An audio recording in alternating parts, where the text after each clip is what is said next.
Welcome to the deep dive. Today, we're digging into a specific slice of history from Buffalo, New York. We're looking at the 7th Street Gang. That's right.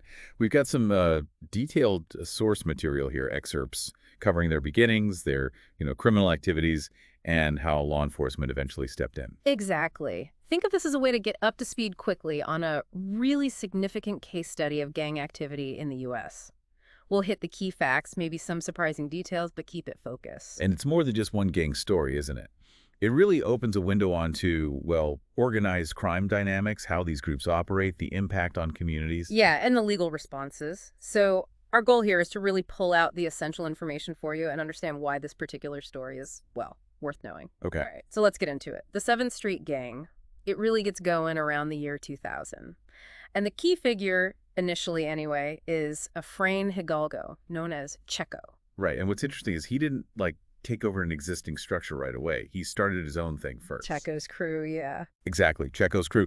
And the sources say it was focused right from the start on the illegal drug trade. And who was involved in this early crew? Well, this is pretty typical, actually. He brought in people he knew, family, friends. That was the initial core. Mm. It really highlights how these things often start, built on personal ties, trust, even if it's directed towards crime. It makes sense. These aren't just faceless groups. They start with real relationships. But Checo's crew didn't stay separate for long. No, that's a key development. They merged with an already existing group called the 7th Street Gang. Maybe that older group wasn't as powerful at that moment. Could be. And Hidalgo, Checo, he doesn't just join the documents, say he rises to leadership really fast. Which suggests he brought something significant to that merger. His crew must have already been pretty effective in the drug trade. Yeah. That formidable force he'd apparently already built. What do you think that gave him? Leverage. Resources. Probably both. A strong drug network means, maybe better supply, better distribution. Mm-hmm. Could also be reputation. Maybe his crew was seen as more ruthless or effective. So it wasn't just joining forces, it was more like a takeover almost. Or at least his faction quickly became dominant. His initial success definitely positioned him to take control. Okay, so location, where were they based? And who are the members generally? Their territory was Western Buffalo.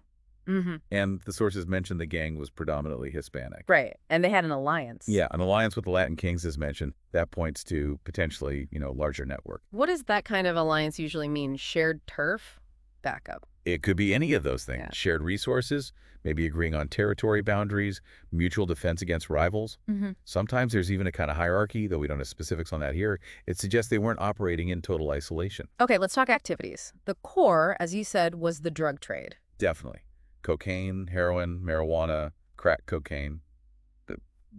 Pretty diverse portfolio, you could say. Which probably means reaching different markets, maximizing profit, Yeah. right? But it wasn't just drugs. The sources are clear. They were involved in violence in the city, too. Which unfortunately often goes hand in hand with drug trafficking. Almost always. You Yeah. use violence to protect your turf, collect debts, intimidate rivals.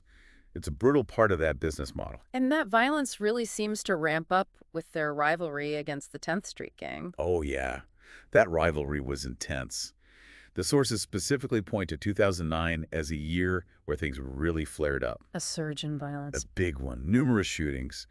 And the really tragic part is innocent bystanders getting caught in the crossfire. That kind of thing. It changes everything, doesn't it? The level of public fear, the police response. Absolutely. When it spills over and affects people not involved, that often triggers a much stronger reaction from the community and law enforcement. And it seems like that's what happened here. The FBI got involved. Yep, the FBI's Safe Streets Task Force.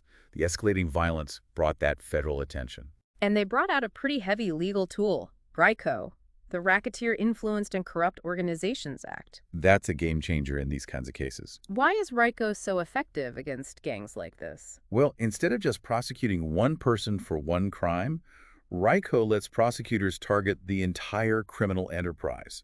It looks at a pattern of criminal activity, drug dealing, violence, extortion, whatever, all linked back to the organization itself.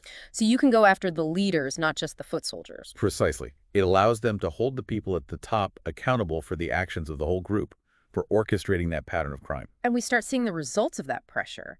In 2015, Uda Hidalgo pleads guilty. He's related to the leader, Efrain. Yes, and his plea was specifically for a RICO violation, but it was tied to something very concrete. The murder of Eric Morrow, right? A 10th Street gang associate back in August 2009 during that spike in That's violence. the one. And Uda Hidalgo's role. He admitted to providing the firearm used in the murder. So, not pulling the trigger, but directly enabling the violence. Exactly. It shows that internal cooperation, how different members play specific roles, even in murder. And under RICO, providing that gun is part of the conspiracy, part of the enterprise's criminal activity. His plea really demonstrates that. Then, fast forward a bit to 2017, a much bigger bust. Yeah, 18 members arrested.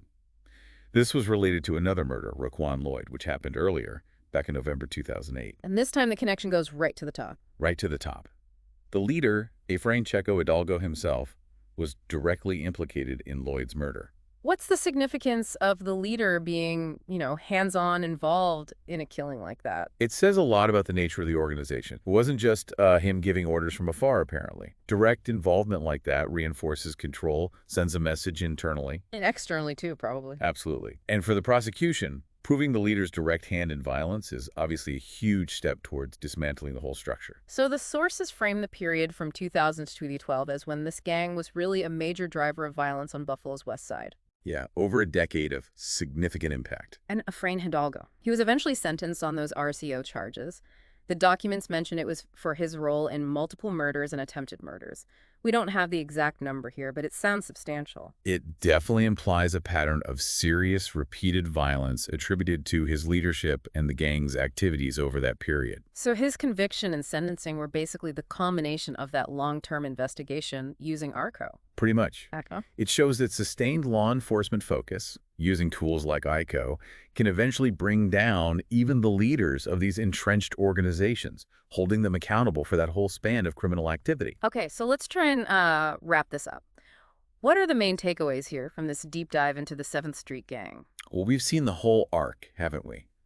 From formation, relying on personal ties, Right, the initial Checo's crew. to merging, expanding their drug operations, the intense violence driven by rivalry. Like that spike in 2009. Exactly. And then the intervention of law enforcement, the use of RICO, and ultimately the dismantling of the leadership structure with those key convictions. It's a pretty clear, if grim, illustration of that cycle. It really is. It shows how drug trafficking fuels violence, how devastating that can be for a community, and, well, the kind of long-term effort it takes to counter it.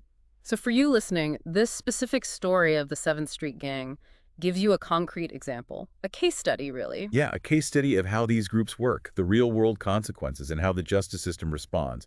It's a snapshot of challenges faced in many cities. Which brings us to maybe a final thought to leave you with. Looking at this story, it makes you wonder, doesn't it? What are the underlying conditions in a community that allow groups like this to form in the first place? That's the bigger question, isn't it? What makes certain areas or populations vulnerable? And even after a group like this is dismantled, what are the ongoing challenges in preventing something similar from just cropping up again? Yeah, addressing those root causes. The story of the 7th Street Gang happened in Buffalo, but the questions it raises, they're much broader, something to think about.